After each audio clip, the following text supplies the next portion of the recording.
Greetings, folks. What's going on? Jason Damico here. You are listening to the Jason Damico Show, and got a very special guest for you, as always, on the show. Our guest has been modeling and acting for almost 20 years full-time, starting off in Cincinnati, eventually moving to South Florida, where she obtained several agents and worked in Miami, Tampa, and Orlando on various print ads, TV shows, and film and national spokesperson work. She then moved to Raleigh, North Carolina about 7 years ago, continued to work as a model and actress, expanding her span of influence as a coach for kids and adults on how to get in the entertainment business and how to pose for photos. She currently coaches others how to be their own spokespersons, as well as how to create videos for their productions, websites, and et cetera, using the basic equipment they already have in their homes. She's also a single mom of a college student, hopes to someday lose the 10 pounds that she's been trying to lose for the last 10 years. Hey, I don't know. You're going to leave that in there. I don't know what she's talking about there. Hey, you said it. Please welcome to the show my good friend and fellow cinematic film mate, Miss Amy Simon. Hey, I am happy to be here, and I'm happy to be your special guest. Yeah, I'm glad you're here. I'm glad you can make it. I'm glad we're still alive throughout all this madness. Yeah. It's quite the situation. How are you doing? You know, I'm doing okay. I think the first couple weeks were a little weird.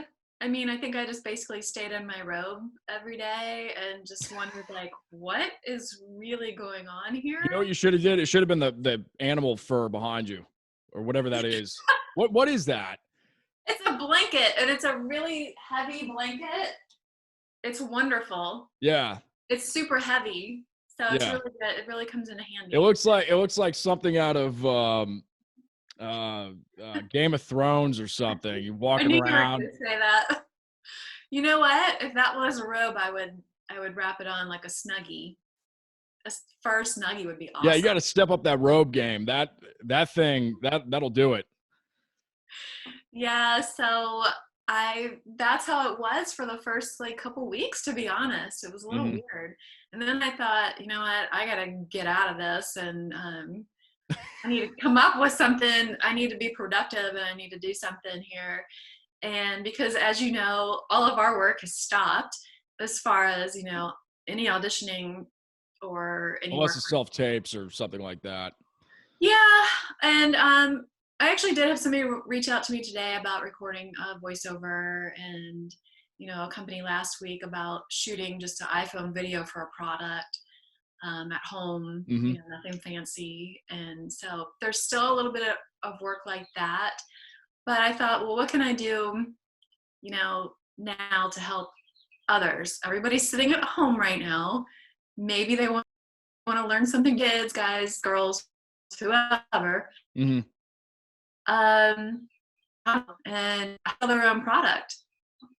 It's saying my internet connection is unstable. Can you see me? Yes. You if you saw my eyebrows raise, is because you went black. You blacked out for like 5 seconds. Oh, am I back? You are back, yes. Let's go to your beginning stages real quick, as far as how you got in the business. And you've obviously covered a wide variety, wide scope of projects, and you've built some expertise over the years in a number of sectors of the business. We'd love to just kind of talk about how you got into it. Okay. Well, I was about 19 years old, so it was definitely over 20 years ago. But I was 19. I had done a photo shoot with a photographer in Cincinnati, and he suggested that I send the photos into an agency in Cincinnati called Heyman Talent Agency, and they're still there, and they're a great agency, and they have locations in Louisville and Columbus. And so I did, and they signed me, and I started modeling. And I really liked it, but I didn't get a ton of work because I really didn't know what I was doing. I was really insecure, and I really didn't know what I was doing. And I remember I had reached out to somebody out there would remember that. I guess it would be like a Belks. And I remember I reached out to them directly. I mailed, because we used to have hard copies of our headshots, and they were black and white. Right. So I mailed that to the store to try to get a modeling job with them, and they hired me, but it was really low pay, and I didn't understand the pay rates and stuff at the time. But anyway, when I showed up for that job, I was terrified. Like, I didn't know what I was doing. I was so scared. And they had music playing, and they're like, just move and, like, you know, pose and do this and that. But I didn't know what I was doing, and I was really, it was awful. And so I kind of was just like, maybe I shouldn't do this. I have a coach. I didn't have anybody telling me what to do. And so I moved to South Florida when I was about 22. And I actually didn't get my first agent in Miami until I was about, Anna was already a couple years old, maybe 2 years old.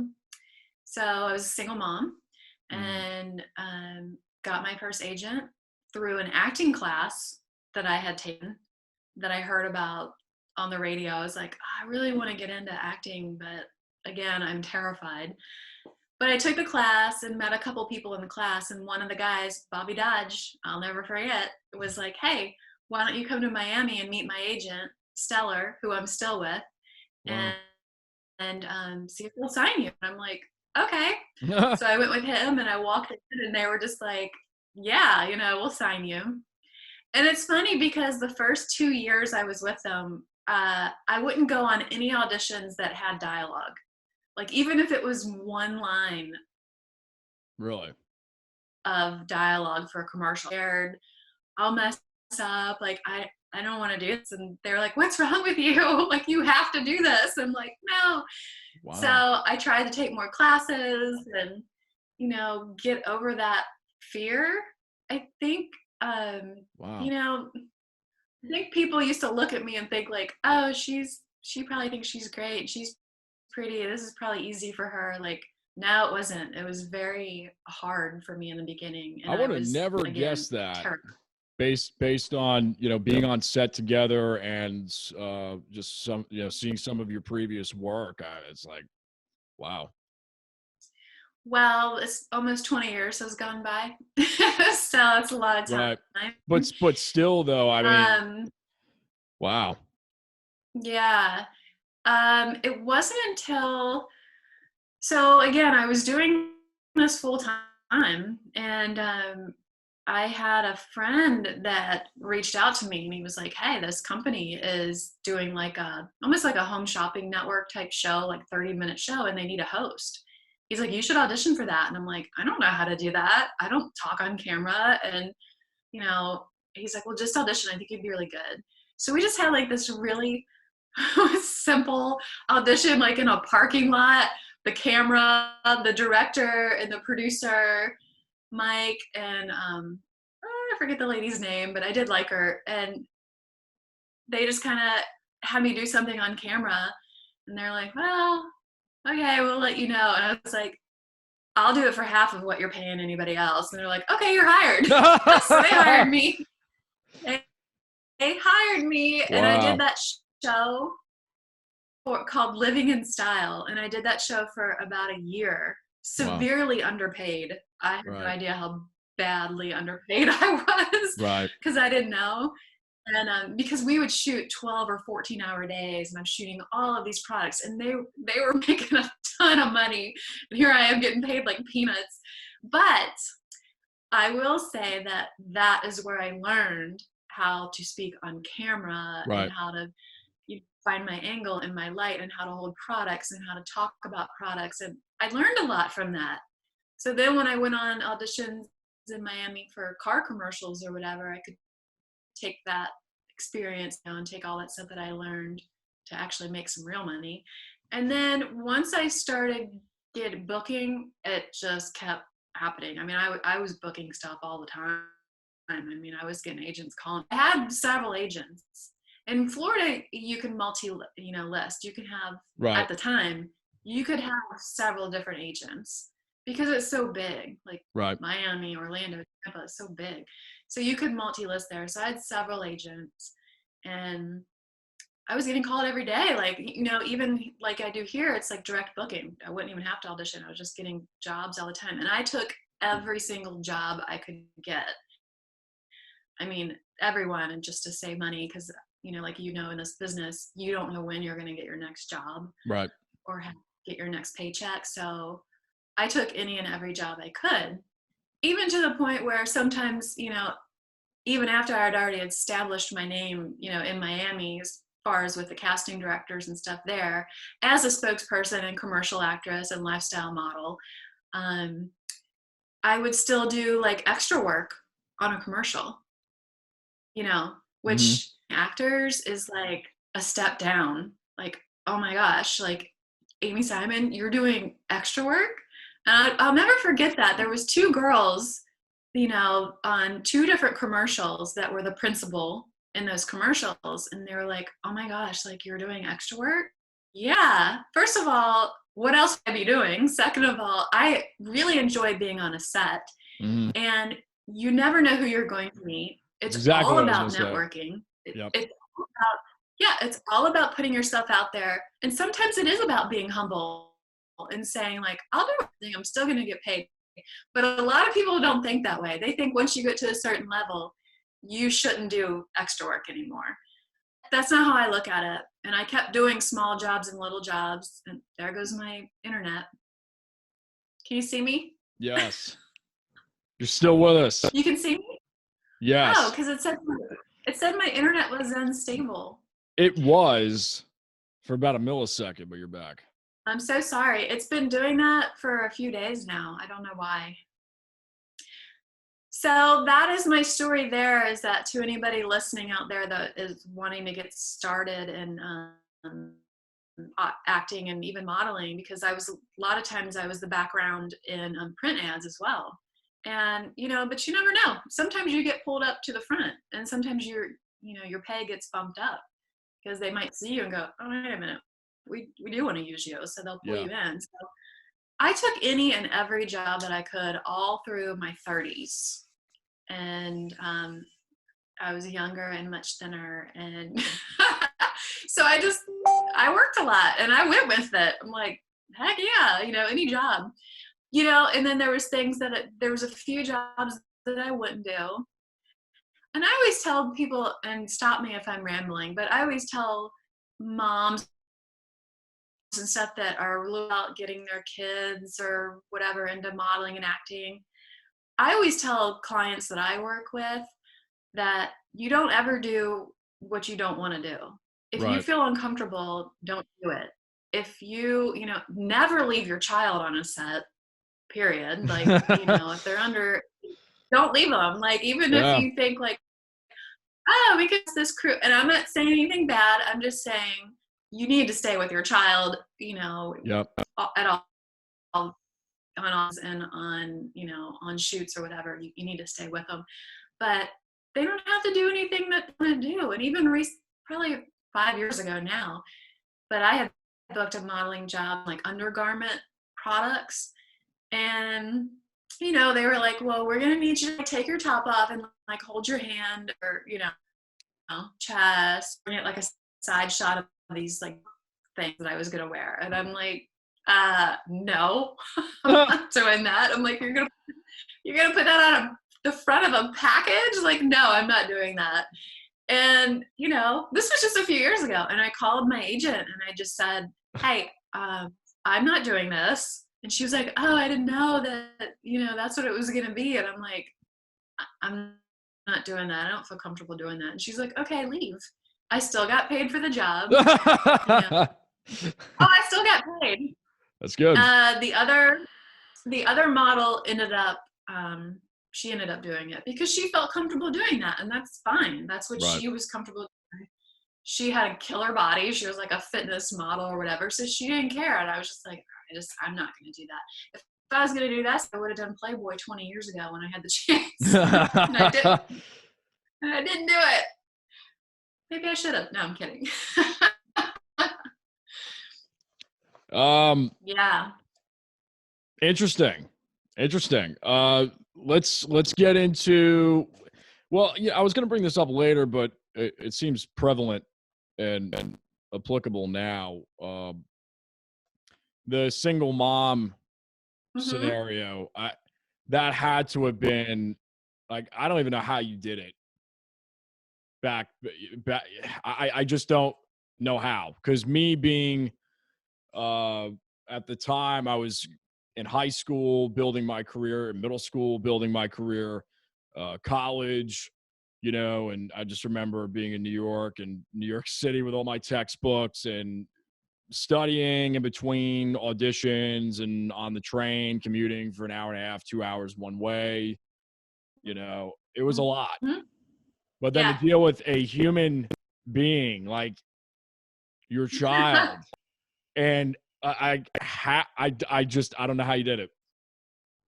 Well, so by that time, once things started to get going, she was probably already in kindergarten.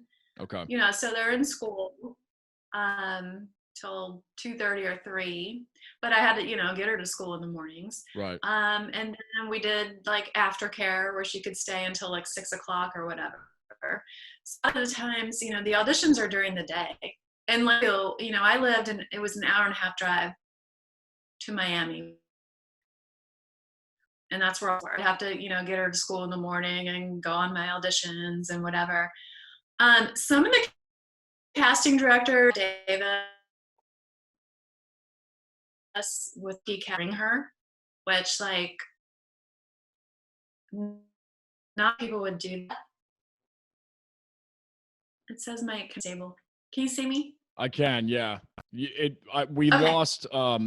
We lost what you said about some of the casting directors would something pertaining to her. What was that?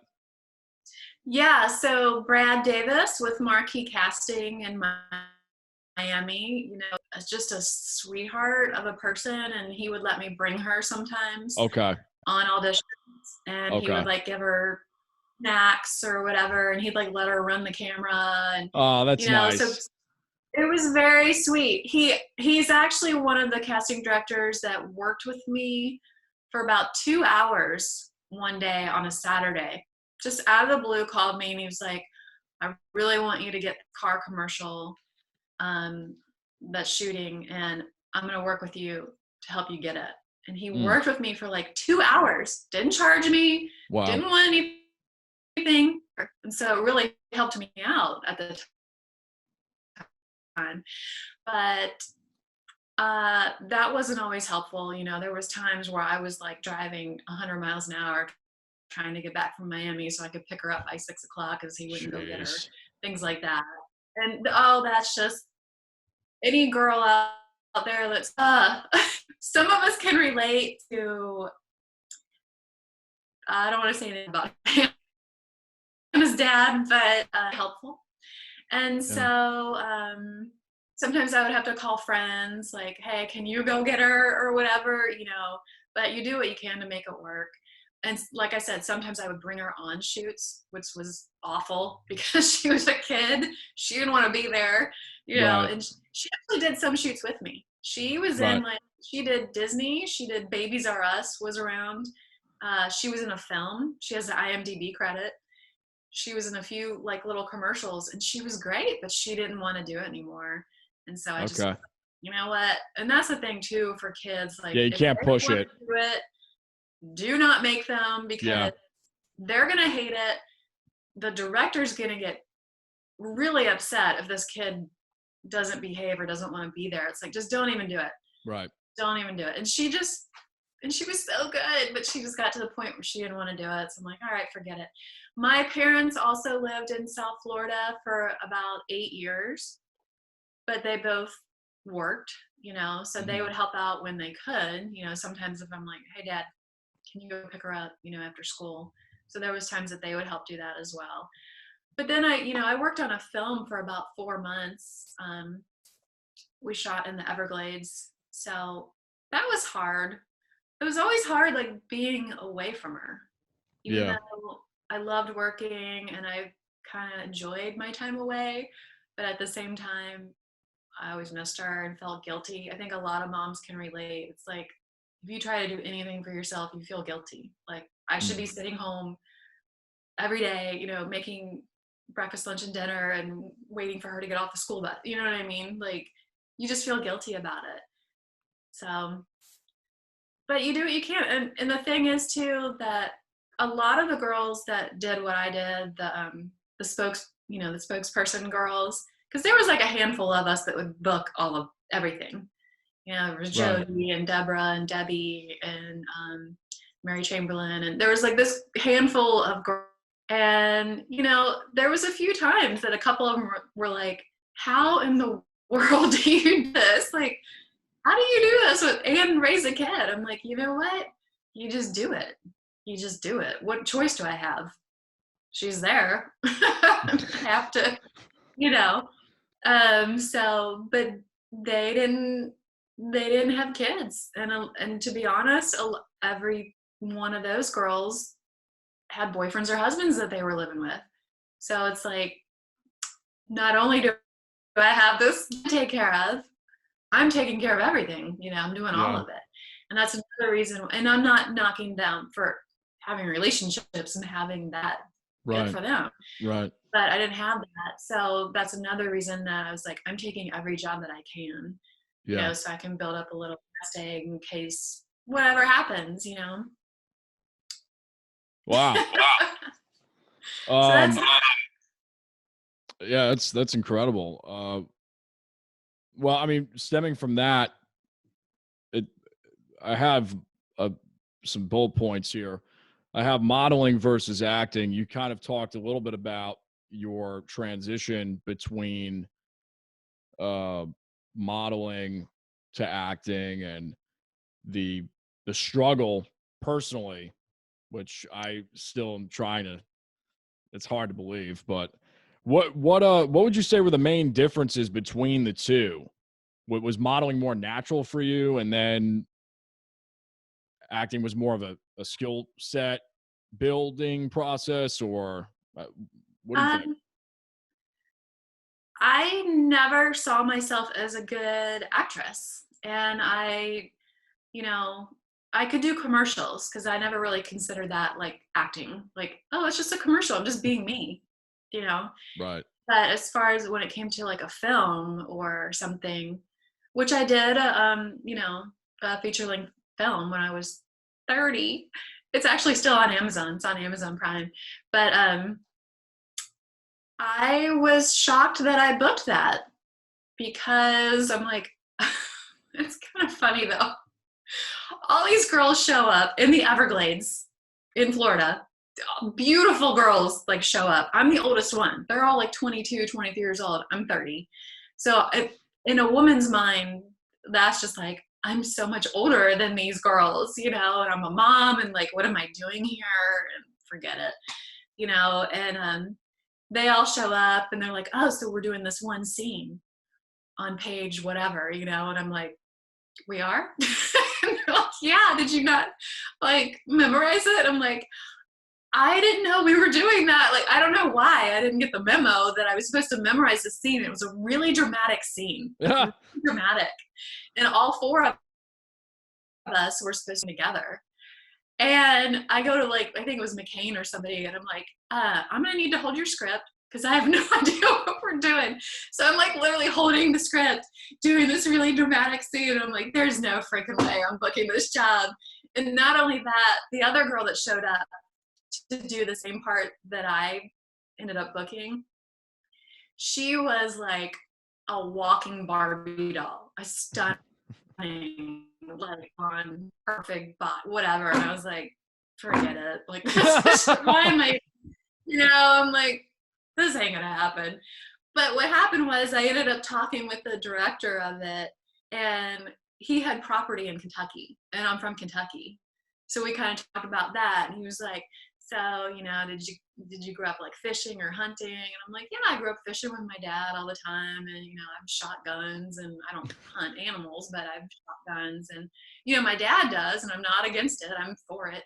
But so I think he kind of thought like, oh, this girl can hang in, you know, in the Everglades, and she can rough it, like, you know, not realizing that the other girl was actually way tougher than I am.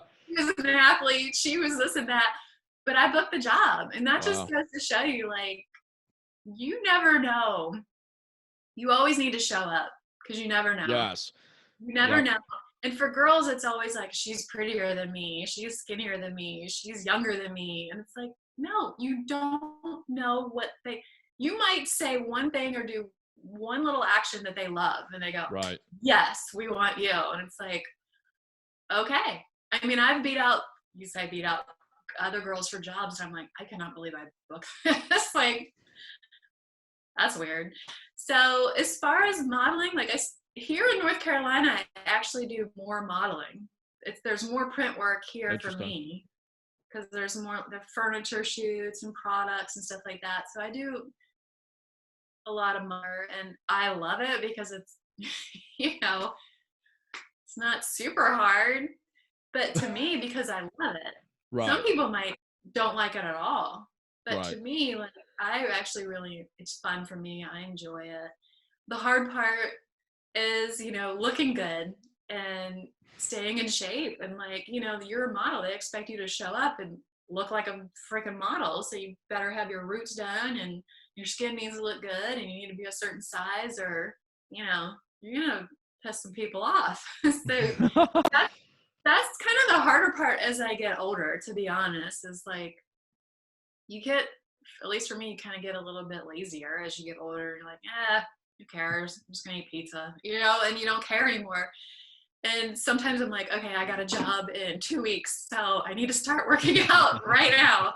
And before that film, I actually did work out for about a month and lost 10 pounds because I'm like, there's no way these freaking 20-year-old little girls are gonna look better than I am. So I worked out and ate good and worked out twice a day and, you know, ended up being on the cover of the DVD. You know, we used to have DVDs.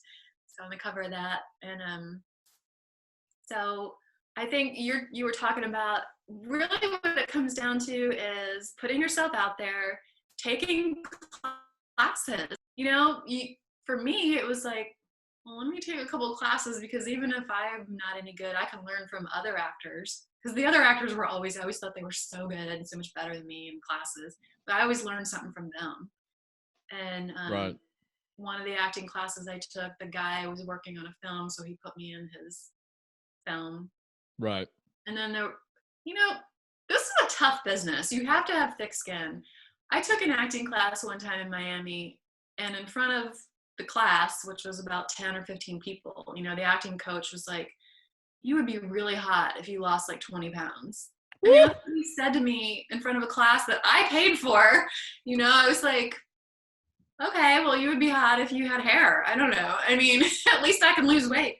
But it was, which I didn't say to him, but I was like, wow, okay. Man, you should have. That would have been gold. I wish I would have, but I was so like scared to say anything. I'm like, wow. I have a horrible story to tell you. I don't know if I'm going to tell it on the air. I might save it for like off the air, but anyway, continue. Well, and there was another class that I took, and this is when I was booking a lot as a spokesperson. I had a headshot that was, you know, a spokesperson headshot. And the lady in the class, who's like a well-known coach in LA, she was in Miami, and she holds up my picture. She's just like, what is this? And I'm like, what do you mean, what is that? It's my, you know, spokesperson headshot. And she's like, you don't look smart enough to have a picture like this. And I'm like, okay. You know, I mean, people will just like cut you down and attack you for, I don't know why. So you have to have thick skin to stay in this and realize that, you know, people are going to say some things like that to you sometimes. I didn't quit. I didn't give up. I'm like, oh, really, lady? I got like 10 jobs coming up, you know, whatever. Right. But it was hurtful because she said it in front of the whole class. Right. You know, I don't know why. I don't know why. You see some interesting, I did a lot of courses in New York City when I was up there. Not a lot. I mean, I did a decent amount because I was in business school at the time. So it was hard to, you know, between everything going on. But yeah, so those classes are real experience in themselves. Yeah. I've actually gotten a lot out of them. I mean, I learned a lot, and but for me, but I know actors, this guy Bill Kelly, who has been on like Bloodline and books stuff left and right in Florida, and he's never taken an acting class. There's other people like Mark Wahlberg or whoever. There's people out there that say they've never taken acting classes or whatever. Right. Okay, good for them. I've, I think I've, I think go, I did go ahead. more to get in front of people, and like try to get over that fear of being in front of people, because I still have it, FYI. Like, for people listening to this, even though I've done this for 20 years, I still get insecure and I still get scared in front of people sometimes, and I get worried about messing up, and that's why you just kind of need to keep practicing. Even doing a Zoom call, you get like, do I look okay? Do I sound okay? Am I saying the right thing? Like, you get a little bit nervous. So I think you just This is my 15th one this week, so it's like, oh wow, or what in the last 7 to 10 days. So yeah, it's just kind of like whatever. But I think, but you know how it is. It's the same. It's that. And we talked about this with, I don't even remember what guest it was. Somebody who was on yesterday, and it came up about.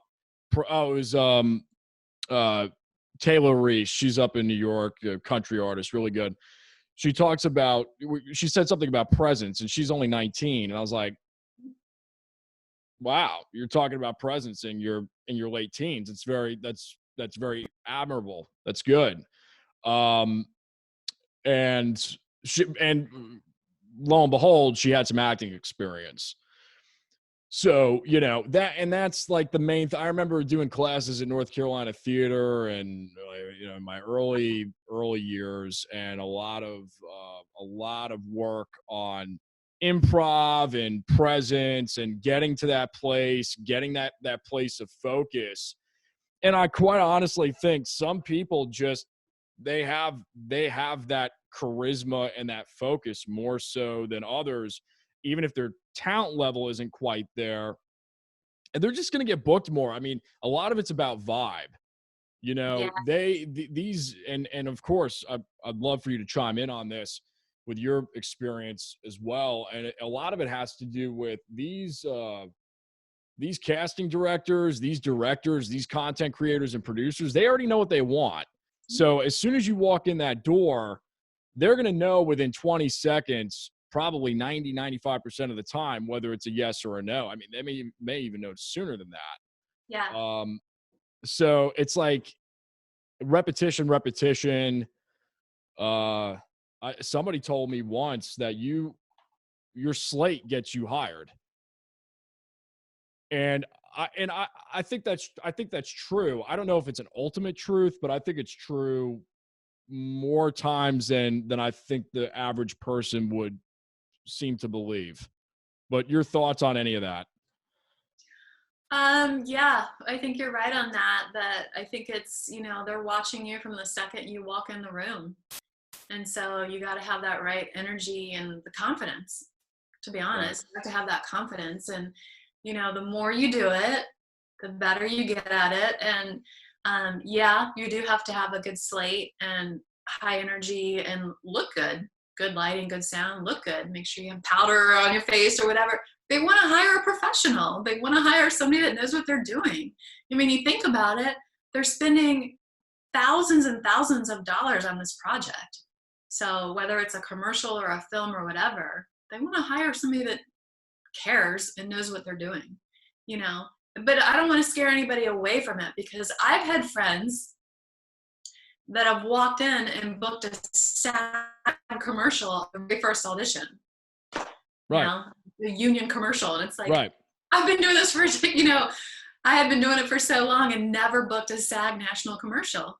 I was on hold. I was on first, option, first refusal, whatever, but Right. I never booked them. I didn't know why. Because it was always like, well, you're too young. Well, now you're too old. Well, you're too pretty. Well, you're not pretty enough. Or what, there's always something. And you're always like, something. You're always whatever. something. But I agree with that, yeah, as soon as you walk in the room, they are sizing you up and checking you out. But a lot of times, obviously on the first audition, it's just the casting director or the casting director's assistant and a little camera, and you do your thing a few times. If you're lucky, they'll let you do it 3 or 4 times or whatever. It's, on the callback is that's when, sometimes the clients will be there. And, I used to do it all the time, so it didn't really make me nervous. I'd probably get more nervous now just because I haven't done it in so long. Here in North Carolina, you don't go on a lot of auditions. It's all self-tape. Right. So you're not going into a room auditioning in front of people anymore. And so once you get out of that, it's kind of, Especially nowadays, I think those days are over. you know what? And I love it. Thank God, because if you can have like a good setup in your house and you have good light and good sound and you can do it 45 times till you get the right one, right. You're going to book more jobs that way. So commercial work, I think that's obviously been the main part of your film work, more so than film and kind of like the more creative feature film type work. What would you say is the main difference between going in for those jobs compared to film? Because a lot of folks, like for me personally, I gravitate a lot more towards film, and that's always been my thing. But I have done commercial work in the past, and I still do it when it comes up. But everybody's got their niche. I was just curious to see from you, like, do you enjoy film as much as commercial work, or what's the difference there for you? Commercial acting is, of course, a lot more, at least in Miami, it was very over the, not over the top, but bubbly, happy mom, girl next door. Right. And that's what I book, so I did pretty decent with that. As far as film, actually the only films I've really auditioned for were through like some friends that were working on projects. And then like the one film that I auditioned for, in the Everglades called Blackwater. But even this film that we're working on, like I didn't audition for that. I worked on a short film in Wilmington a few months ago. I didn't audition for that. So right. A lot of direct booking. I didn't either. It was I got dragged. Yeah. Which is great, because it's heck yeah. Hilarious, good times. Oh, it's been a lot of fun. I finally took the Christmas tree down that I had. Yeah, I see that. No, I literally took it down like a week ago. I was like, okay, this could be a while. I'm finally taking this tree down. But I've had a lot of fun on that because, again, it's always working with other actors that you learn something from and you can get better and, But I will say that going back to another film, I had the acting class where the teachers told me to lose 20 pounds. There was a guy in that class. And that was 10 years ago or whatever, 8 years ago. I don't know how long ago it was. But he had reached out to me from that class and he was like, I'm doing this film and I want you to audition. And he had put out the audition on 800 casting and on casting networks, and he had lots of girls audition for it. And he's like, but will you please audition for it? I'm like, dude, I'm not an actor. And he's like, well, good, because neither is Mary. And Mary was the name of the girl in the film. And I was like, okay. I did an audition. I went upstairs in the bedroom, did an audition, and I sent it in. And he was like, hey, good news, you booked the part. So I'm like, oh, wow, really? So I flew down to Florida and shot that last year. And I guess they're not done with it yet. They're not done editing it or whatever. But the lead actor in that film was amazing. I mean, just really good. And he played my husband. So it was, you just never know who you're going to get to work with. I will say, and I don't know if you know this about me or not, but I worked on Csi Miami for about 3 years as a stand-in for Emily Proctor, who was actually from Raleigh. Wow. And so I learned a lot just being on set and watching that. Right. And, I was too scared to ever audition or try to get a speaking part because I just didn't think I was as good as all those other people were. And so I just was Emily's stand-in. And I just want to say too that Emily is, okay, stand-ins usually are the same height, the same size, same hair color, whatever. That's a stand-in. Emily is about 5'1" and 100 pounds. she's tiny. She's the petite little thing. And I remember asking one of the like second ADs, assistant director, like, I mean, I'm not the same size. I'm like, why do you guys keep hiring me? And they're like, we just really like working with you. I'm Right. like, really? And they're like, yeah, we don't care if you're not the same size or whatever. Like, it's basically I showed up early. I stayed till they told me to. For anybody out there that wants to be a stand-in, maybe people don't take it as seriously as I did. I took it very seriously. Like, I didn't leave. I didn't walk away from the director I was there. So if they needed me to step in, I was there. I Right. didn't walk around. I didn't go talk to people. I was right there. So as soon as they needed me, I was there. And I think that's really important, because they go, wow, this chick's good. And, I did it for 3 years. Even after I started making money and started getting better jobs and stuff, I still did it because I just really enjoyed it. They treated me well. They would, we'd go out to dinners and stuff and go to the parties, and they didn't treat me like I was an extra or whatever. They were good to me, and so that was fun. But you can always learn. Yeah, every time on set is a learning experience. Yeah, absolutely. So I can't really say how different it is because most of the films I don't really audition for. I Right. would love to do like Hallmark films and stuff like that. Like, I would love that. I've auditioned for a couple, didn't get them. Like, and for those, I would like hire somebody to tape me and coach me. Because if it's like a bigger job or something I really want to get, I'll pay like an acting coach to tape me and help me with that because I think it's that important. Right. But most of the time, I just do it myself.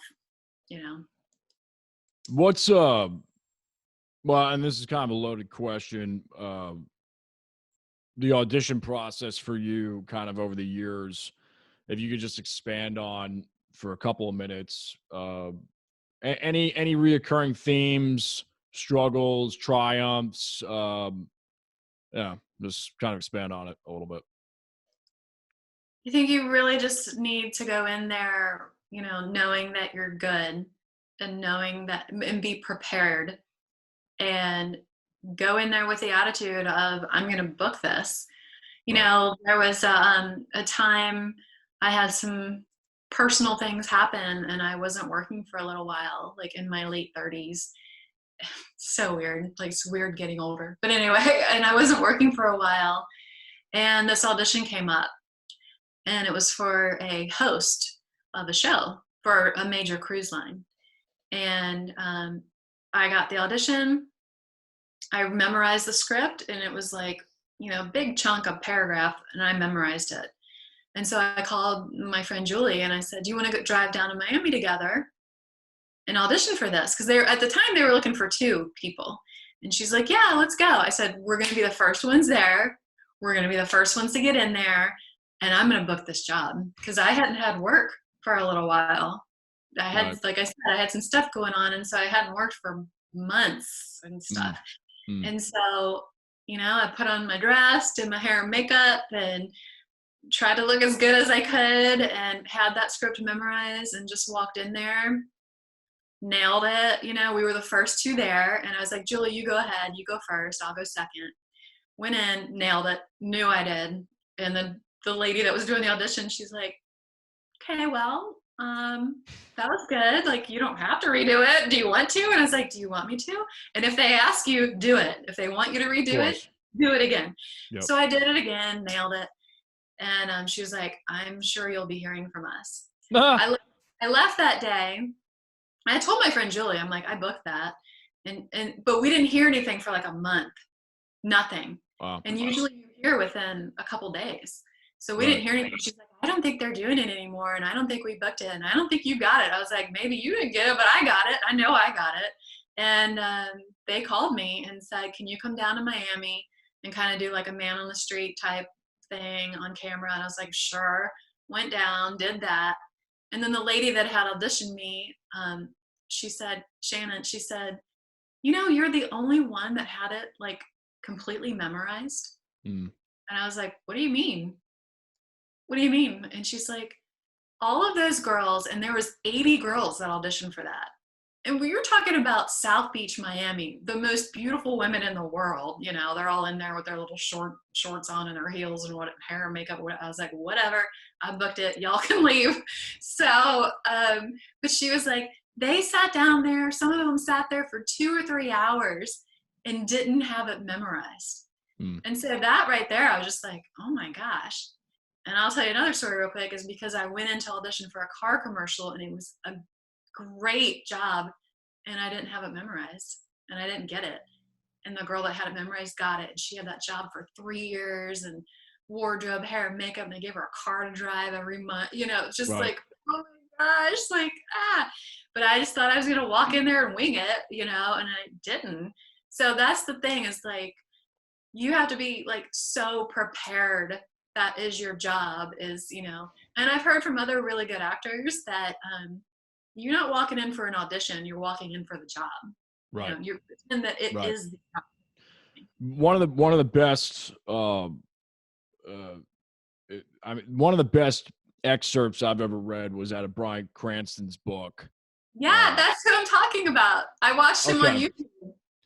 Yeah, so that, you know, he talks about, he was probably at some college when he had that discussion. I read the whole book. It's a great book. I gotta find it. I'll send you the title of it. It was after he was done with Breaking Bad, he wrote it.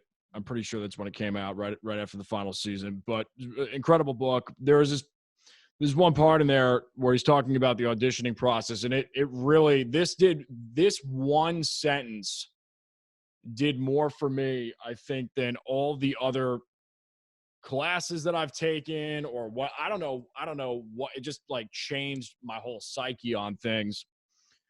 And it was, and I'm paraphrasing, but it was basically to the extent of, you are giving them a gift. You are the gift. You are just providing them that gift. Now, whether they want that gift or not, that's up to them. But you are providing that. You're filling in the blanks.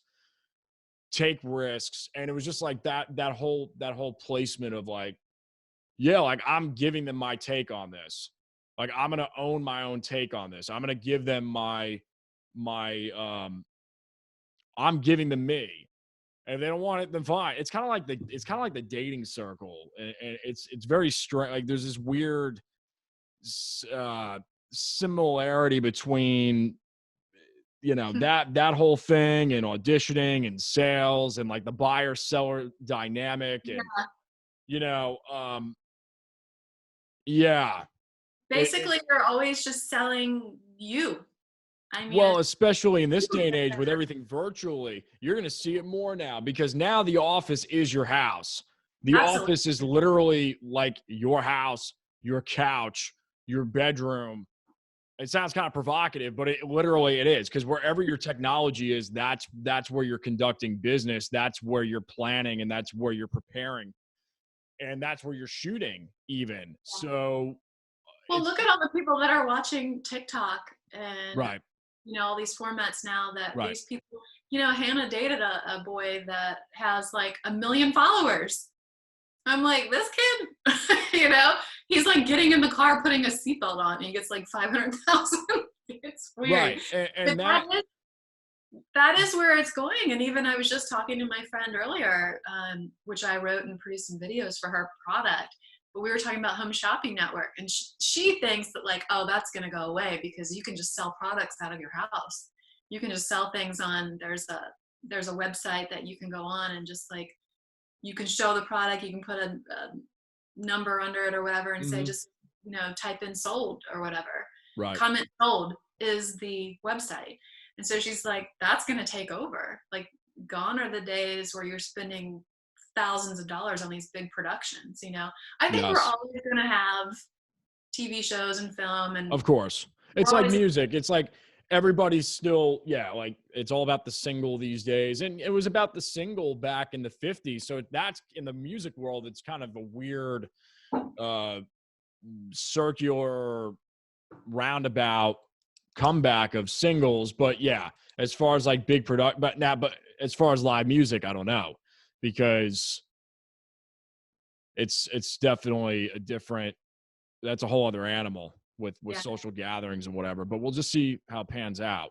But as far as like on sets, yeah, the breakdowns that come through now are actually hilarious. Like they're sending these film crews or these producers, they'll send actors and actresses like camera gear right now to shoot. It's really insane. Like you think about the hoops that are being jumped through just to get jobs done and booked and out the door, for clients. So it's good to have a little bit of, and this is one thing that I would, when I would in my course that I want to teach people, is that you can have some really inexpensive equipment and be effective. Do it yourself. I mean, I've been using, you've got a nice mic there. I've been using a $200 mic for the last 10 years that I can record on a $10 app on my phone, and I send those to big clients. And right. I did it for the cruise job that I did. I had a ton of voiceover that I had to do. Well, I was in Kentucky with my family, and I happened to have my mic with me, and went down to the basement and just used that little mic and recorded, all that voiceover, and it sounded great. Yeah. So you don't have to spend lots of money. I mean, No, it's just about having the right tool. First of all, the performance and the talent, and then the tools to, capture it. Yeah. Yeah. Real quick, like voiceover work, and creative process. Those are, and then mentoring and teaching. Those are kind of like the last bullet points here, and a couple other like quick things. But as you can tell, I could talk forever about this stuff because I love it. Well, you and I both. So it's gonna be a long one for sure. 4-hour podcast with Amy Simon. But yeah, like your creative process, like how you get in the mood, whatever that mood is. There's millions of moods. Some people argue that there's only like 4 to 8, but I don't know if I agree with that. But you're processing. What's that? I'm sure women have a lot more moods than that. Believe me, there's a lot more personalities. Yeah. Guys go through some weird things as well, at least to my, but then again, I'm an INFJ, so I'm just one of those wackos. Yeah, well, you have to be in this business. We're a little bit outside of the box. Yeah. Yeah, it takes guts to put yourself out there, and it takes courage to do that and to show up. Like I said, going on all these auditions in Miami was literally some of the most beautiful women. Would have been easy for me to just say, like, I can't compete with this or whatever. And I was just like, you know what? They might want me. They might, I might have something, like you said, the gift to offer them. Right. We just keep going. But to get ready for like voiceover and stuff, it's kind of funny. I don't really have a process. I just kind of, I think a lot of times just being you is what they want. Now, when I do voiceovers, I'm not really a voiceover talent where I don't do character, I don't do different voices or whatever. Mm-hmm. Mine all sound the same. And I remember working with a guy in Raleigh. He has a production company in Raleigh, and I'd done a few voiceover jobs with him. He was like, you sound the same on all of your stuff. But he's like, but that's not a bad thing, because you have just a very natural, casual voice. People like that. Not everybody wants the radio personality or the newscaster voice or the, not everybody wants those voices. Sometimes they just want right next door or whatever. Right. So I honestly, usually I will just record and I'll send it to them, and I don't edit, I don't produce, I don't do any of that. I just send it to them, and I'm like, any changes? Like, no, this is good. Like, we're good. So And else, they'll say like just warm and friendly, or they'll give you the breakdown of how, or however they want you to do it. Right. So, and of course, I've recorded over at Trailblazers and different places here. And like when you go into the studio, it sounds so much better. And you're like, wow, is that me? Like, it sounds so cool. I don't know how to do that stuff on my things, but so for that, I don't really have a process for that. I just do me, and even when I'm doing my spokesperson jobs or whatever, it's just what I do. And people are like, where did you get your training? Like, how did you train to do that? I'm like, I'm just doing it how I would do it. I don't know. Right. And they're like, what do you think about it? It's a gift, apparently. Well, they're like, are you thinking about somebody? Are you like, do you act like you're talking to a friend? And I'm like, no, I just look at the camera and either read the script on the teleprompter or just, So sorry. I wish I had some kind of method, like, a breathing method or meditation or whatever, but I don't. No, there's no right or wrong answer. Just curious, Yeah.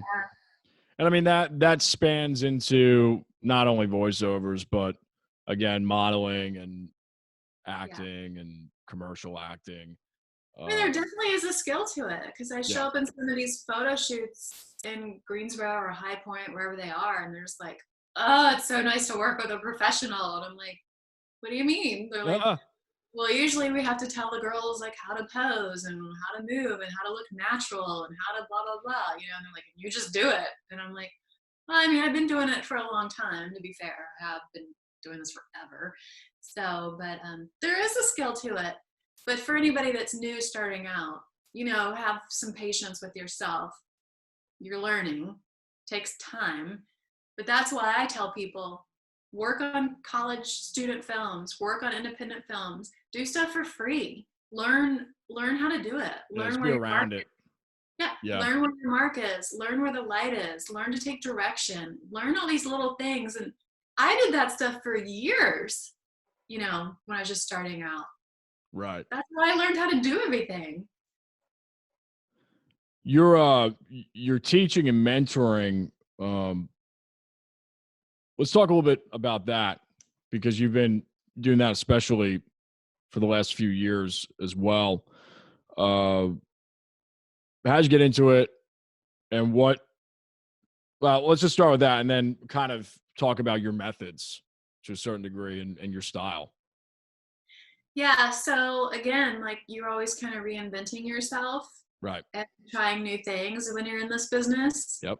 Because sometimes you can't just get by, I can't just wait around for work. And I'm not going to.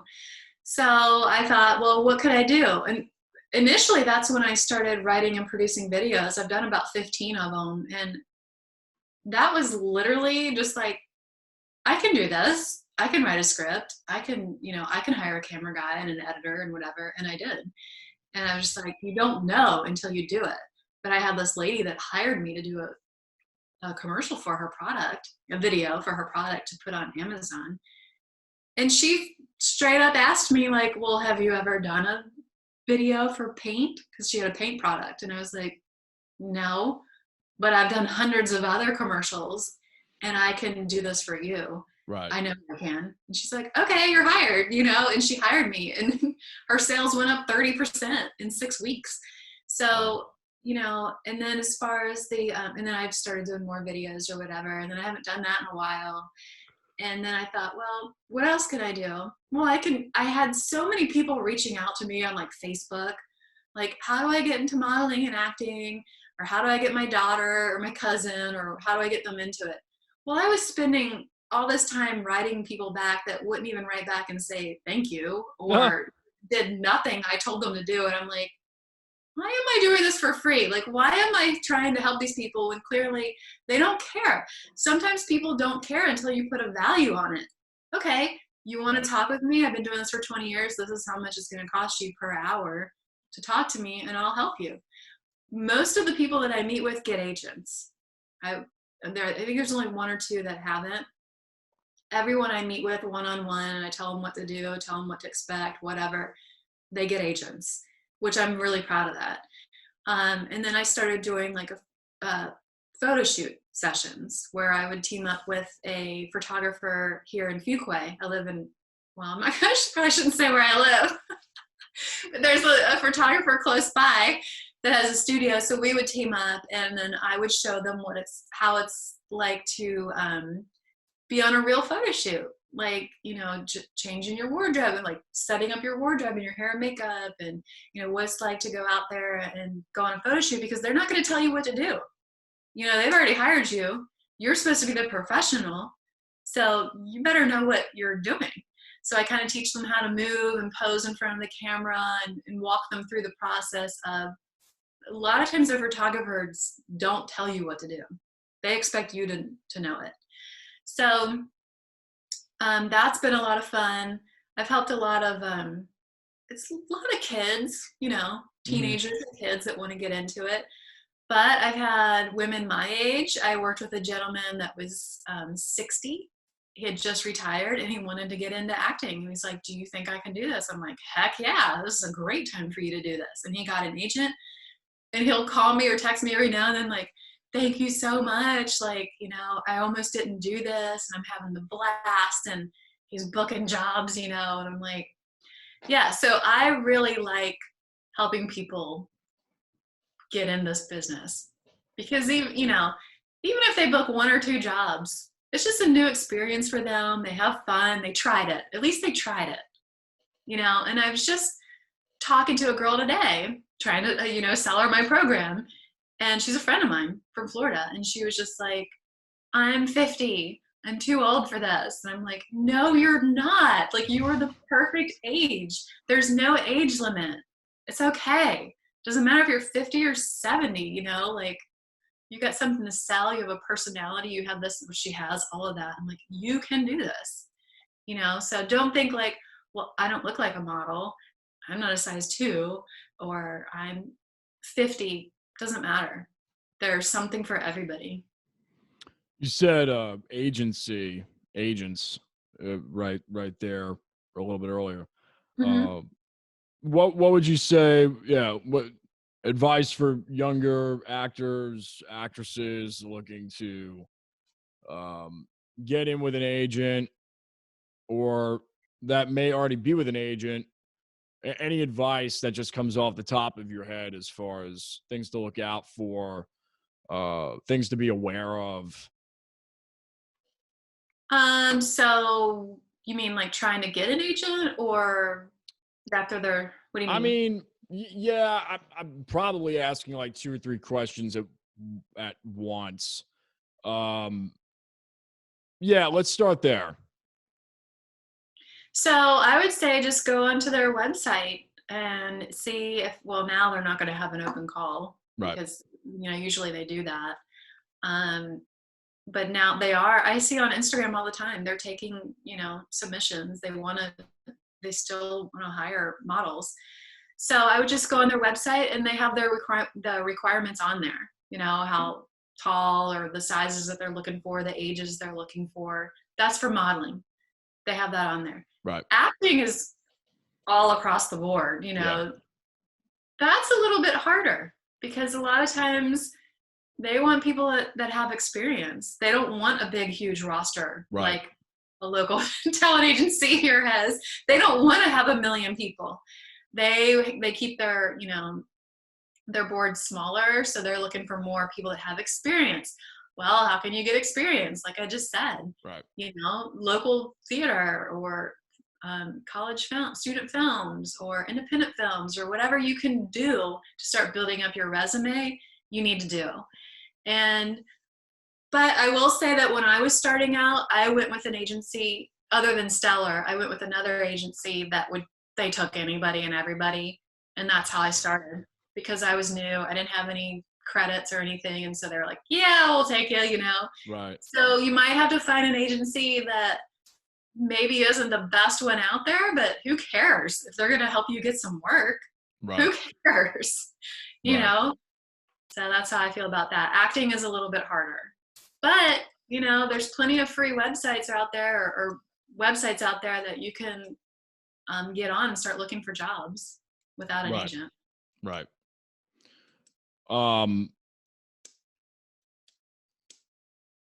I've got, all right. So we'll just go this route. Faith.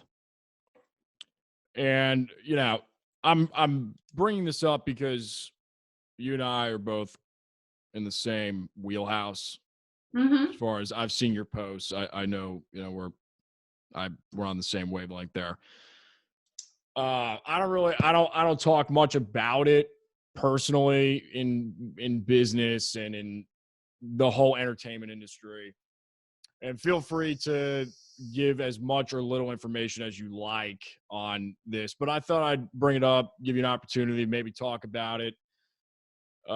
If it's really, on what scope is it there for you in this industry, and what it means to you, and if it's part of your routine in entrepreneurial pursuits, and just your thoughts on it, how faith is mixed in.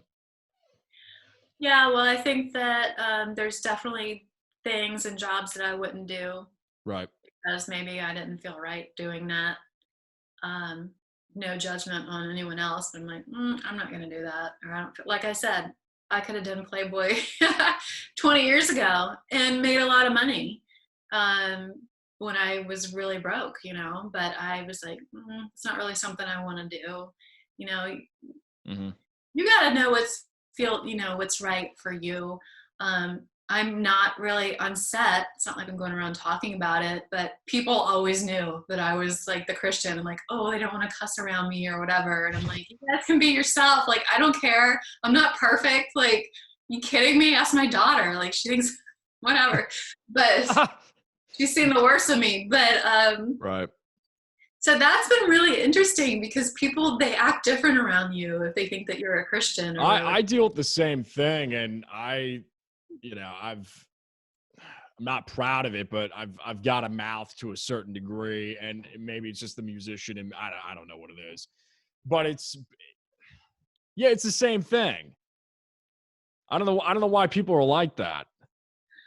I don't know. I think it's maybe they're being convicted somehow. I don't know. People have acted like that around me. It's really interesting, and I'm okay with that. And I put out there on Facebook and Instagram or whatever, I put scriptures and verses, and I'm not far from perfect, but I like to just put it out there for me, even like, oh, I'm putting these verses out there because they mean something to me. Maybe it'll help somebody else. Right. And I wouldn't say I've ever lost a job because of my faith. You'd be surprised how many people do agree with you and are on the same page. Yeah.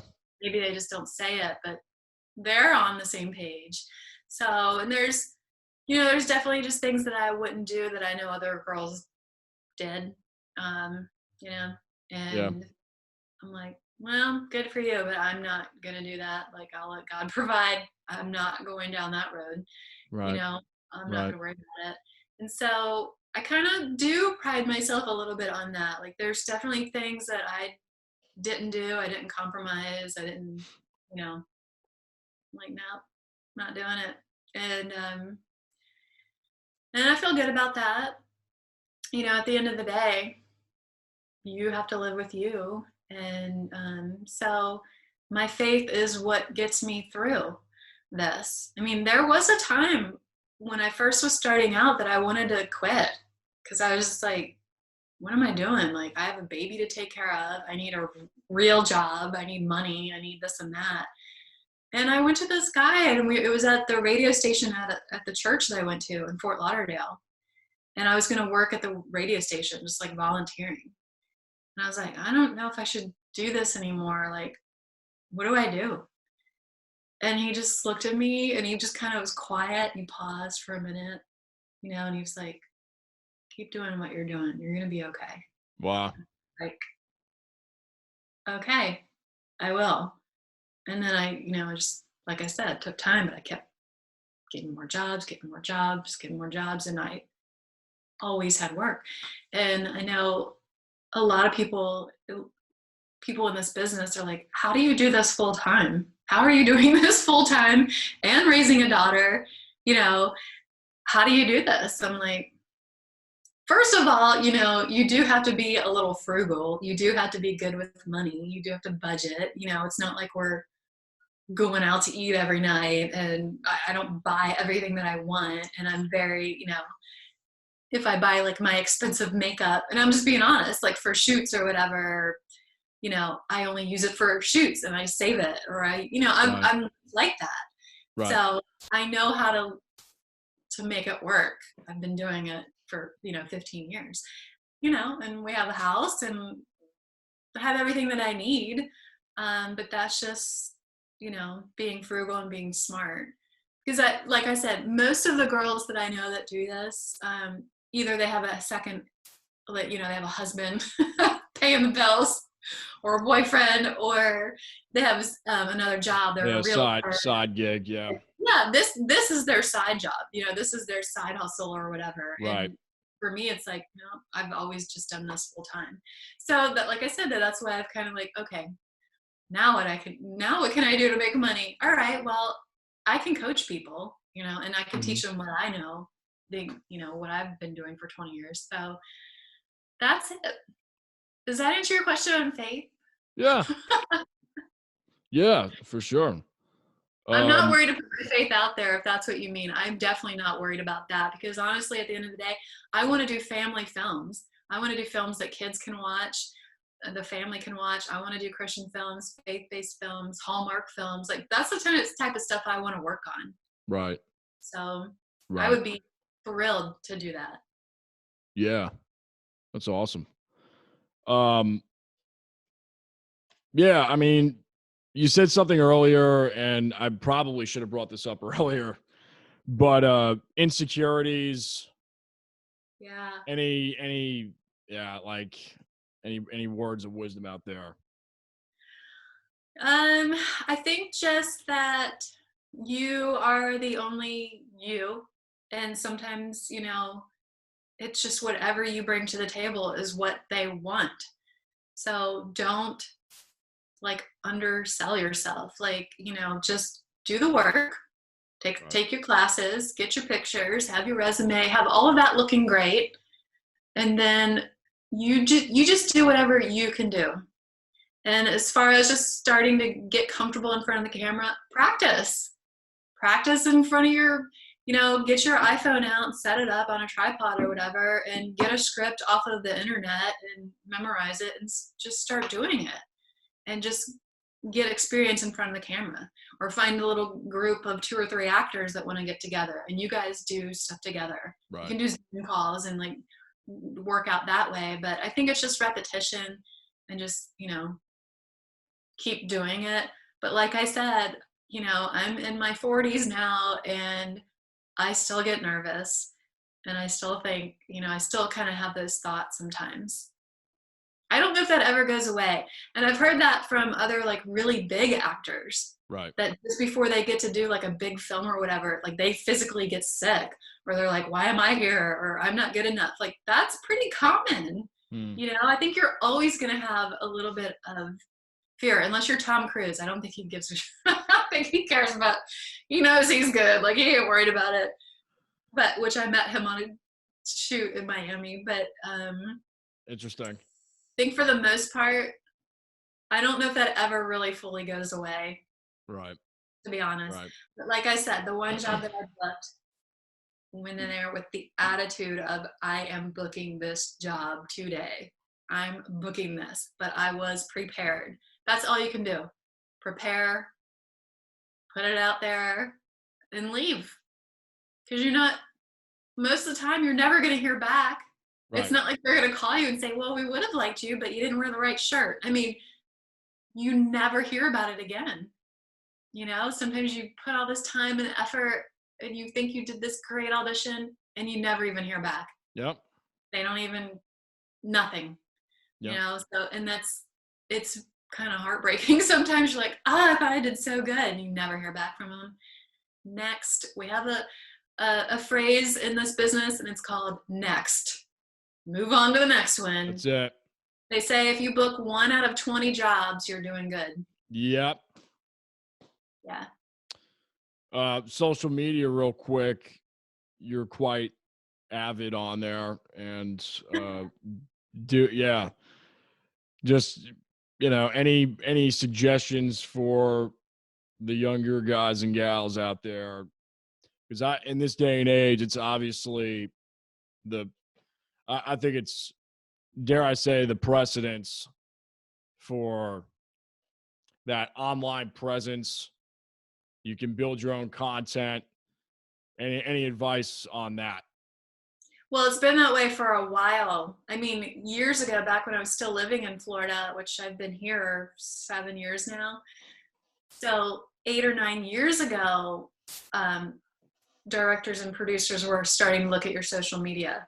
Right. And people were booking jobs because they had more followers than the other person. I mean, it's just crazy to me. That's a little crazy to me. It's so true, though.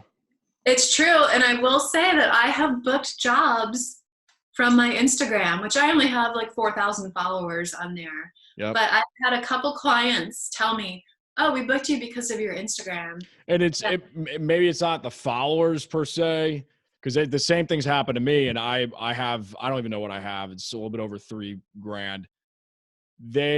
It's the content. Because they go and it's like, oh, like they get it in 10 or 15 or 20 seconds. Like you're fulfilling that need for them very quickly. And the same thing. They found me on YouTube. They found me on Instagram. Yeah. And so on and so forth. Yeah. So you're right. You don't have to have 20,000 followers. Just, if they can look through the first, 12 pictures or whatever and go, yeah, because like, oh, she looks like a real mom. She looks like she's fun. She looks like she's, it looks like she'd be somebody fun to work with. We want to work with her. So I booked jobs that way. So I would say, make sure you're posting good stuff every day, and just be careful what you post. You don't want to be like too controversial, which I have been on Facebook lately. Just kind of stir the pot a little bit, but you don't really want to do that.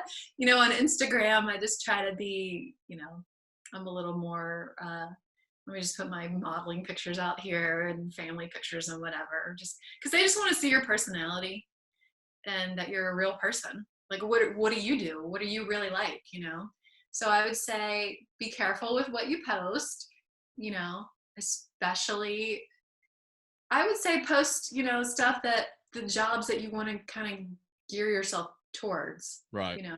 Like now I did do that Maxim contest where I was posting lots of pictures and bathing suits and whatever. My friend was like, why did you do that? I'm like, I don't know. I just wanted to prove to people that even in your like mid 40s, you can still be beautiful and sexy or whatever. But I didn't need to do that. I mean, I did it for fun, but I don't know if that helped me or hurt me, to be honest.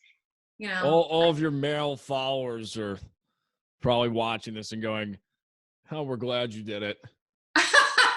Well, that's the thing. And I just messaged this girl on Instagram who I follow, and she has like 400,000 followers. And I just wrote her and I was like, how do I get more female followers? 66% of my followers are men, which great, but I want more women followers. I want to attract more women. So because those are the ones that I really want to help coach to get in front of the camera and stuff like that. Because again, like I don't want to coach people that just want to get into this business. It's people that just want to shoot video in their house and start selling products in their house, like we just talked about. Right. So I do want to work with men, but I want to work with women too. And I'm like, how do I get more women followers? Why am I getting all these guys? But that's just is what it is. It is what it is. Yeah. Yeah. I'm surprised. It's about, I think it was 25 to 45 is the age group, which kind of blows my mind. I get a lot of young guys that write me on Instagram. And I'm like, well, let me introduce you to my daughter who's like your age. It's funny. It is. Yeah. It's I've had to deal with the dynamic of actually your age bracket of females in the rock and roll and blues circuit, which is Yeah, Quite interesting I would and assume. quite confusing. We'll just leave it at that.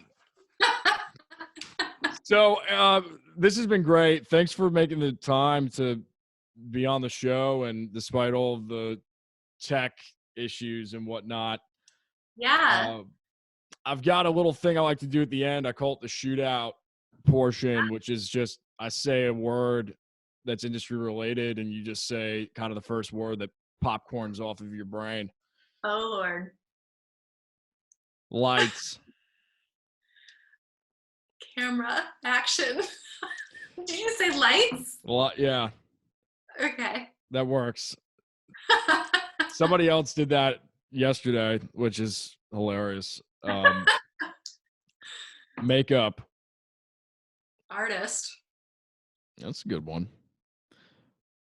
You think very linear, very Well, logical. am I just supposed to say one word or like a phrase? No.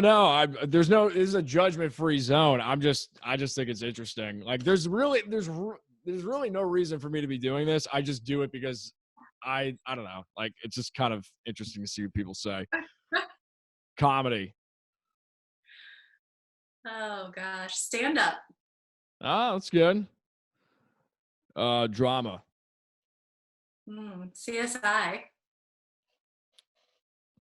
No. Rehearsal. Rehearsal? I don't know. That's more of like a theater term, I think. Really? Yeah. After all the rehearsing we did, right in that living room, Oh, cameras and yes. Yeah. Okay. Necessary. there you go. Set. How much time do you have to let's see here. Set. There's no timer. There can be if we can provide that for you if you want one. Really shake things up. For set, I would say booked. Nice. Yeah, because I would always say that I don't never consider myself booked until I'm on a set. Yes. Yeah. Audition.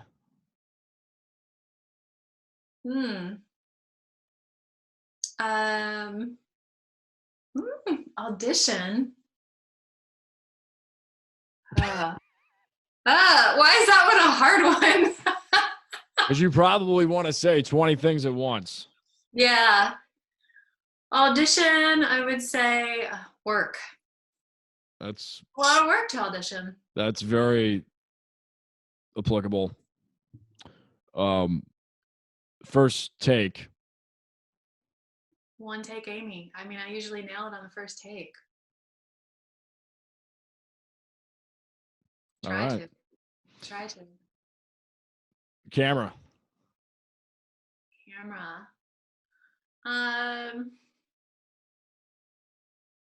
Focus. I mean, that's where you're gonna focus. And for me, it was blocking everybody else out in the room because sometimes I was on a shoot with 50 people watching me. Right. All that out. Focus on the camera. Yeah. One more. What? Bojangles. Great. Want some? Yeah. Oh man, now I want some Bojangles. You're welcome. I did a voiceover audition for them. I didn't get it, but yeah. Bojangles, that's only here. It's good stuff. So I want to get a picture of us though. Can Go I take for it. I can screenshot this at some point. Oh, how do you do that? I'm on a Mac, so it's Command Shift 4. Command Shift 4. You'll see this thing show up. It'll be like a little parameter. Command. You got to hold them all down at once. 4. Yeah. Okay, I did it, but it didn't do anything. Well, where's your cursor? Here. Oh, where do I have to No, put like it? it should show up. It should show up as like like a dot and Yeah. with an expandable range to. Oh, I'll mine just do doesn't. it on my end. I can send it to you. Yeah, do that. But I was gonna just take one with my phone. All right. I can do that. Right? Yeah. Okay. All right. I'm gonna do mine at the same time. All right. 3, 2, 1. Oh, I heard that. Right. Your It's a computer did screen. It's a screenshot. Yes. Command Shift 4. Command Shift 4. that? I had no idea you could do that. You're I'm on a gonna try. Mac, right? Yeah. All right. Maybe. Oh, you know what? Maybe they're disabled on your settings. You may have to go in there and. Oh Lord. You Uh, need to give me a lesson one day on computers. you That just would be go to your system preferences, whatever. I don't know. Somewhere in there. okay. Wait, Are let you? me do video real quick. Okay. Are we rolling? We're rolling. Boom, boom, baby. Greetings. So we just got done with our podcast here, Zoom call, and we had a little bit of technical difficulties on my end, A little. but overall, We sank. We had to rebuild the ship. yeah. But you know what? It was great. You asked some really great questions. Oh, thank you. I appreciate Yeah, it. you really did. It was a good interview. It's really long. I don't know how people. Are you gonna break that up? Absolutely not. No.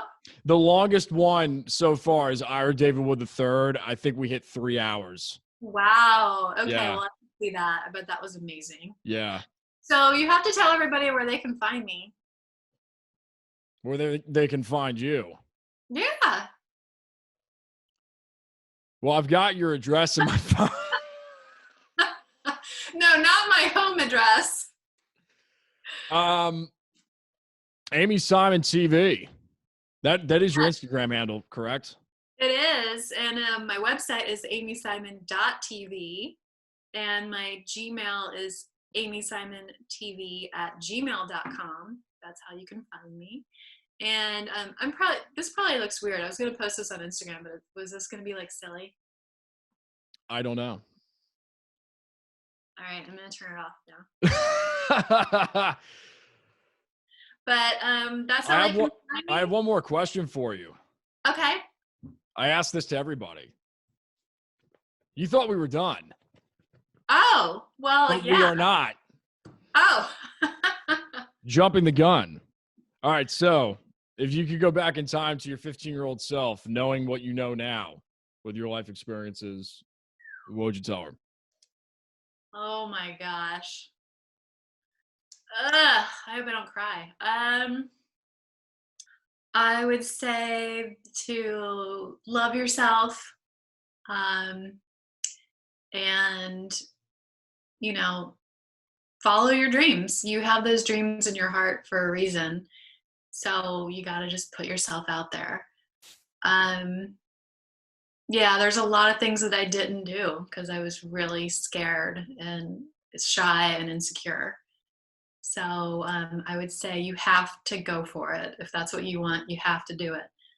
There's a lot of things that I missed out on, but there's a lot of really great things that I got to do as well. But,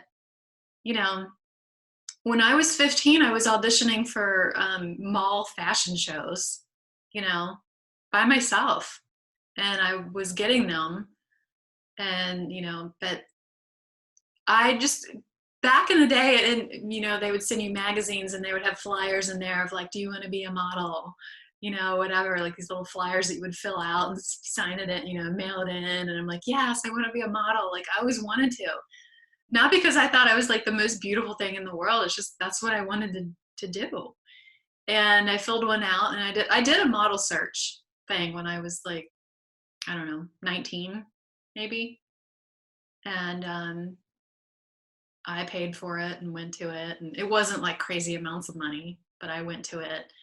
And agents were there from New York and LA and Chicago and all these places. And out of like the 10 agents that were there, I think there was like 7 of them that wanted to meet with me. And I didn't follow through. I mean, I had a boyfriend at the time and I was just really insecure. And I was like, I can't do that. And then the photographer that I shot with for the very first time, he was like, you should go model in Japan. And I'm like, what? Here I'm like the small town Kentucky girl. And I'm like, I can't do that. And so there's all these things that I really wish I would have gone for it and just tried new things and put myself out there. The only thing that I can say now, though, is that if I had done something different, I wouldn't have my daughter. If I hadn't moved to South Florida when I did, if I didn't meet her dad the way I did, she wouldn't be here. So I sit here and I go, I can't change anything, because if I would have changed anything, she wouldn't be here. So that is my most important role, my most important job, and the most joy that I've ever had in my life is being a mom, for sure. But I would say, for sure, for young girls, like, don't compare yourself to anybody. You're beautiful. You are who you are. If you want to improve on certain things, I had to lose 20 pounds to get an agent in Cincinnati. I had to. So there's things that you need to improve on. Do that, but don't ever compare yourself to anybody else, because you don't know what's out there until you try. Just try. That's what I would say. And love yourself. It's good. Well, now I think we're done. Done. You guys been watching the Jason Damico show. Thank you guys so much for tuning in. We'll have all of Amy's information in the description box below if you guys are on YouTube. If you're on Spotify, iTunes, Simplecast, iHeartRadio, any of those outlets, you will see somewhere to the right of your device all that information as well. Peace out, folks. We'll see you on the next one.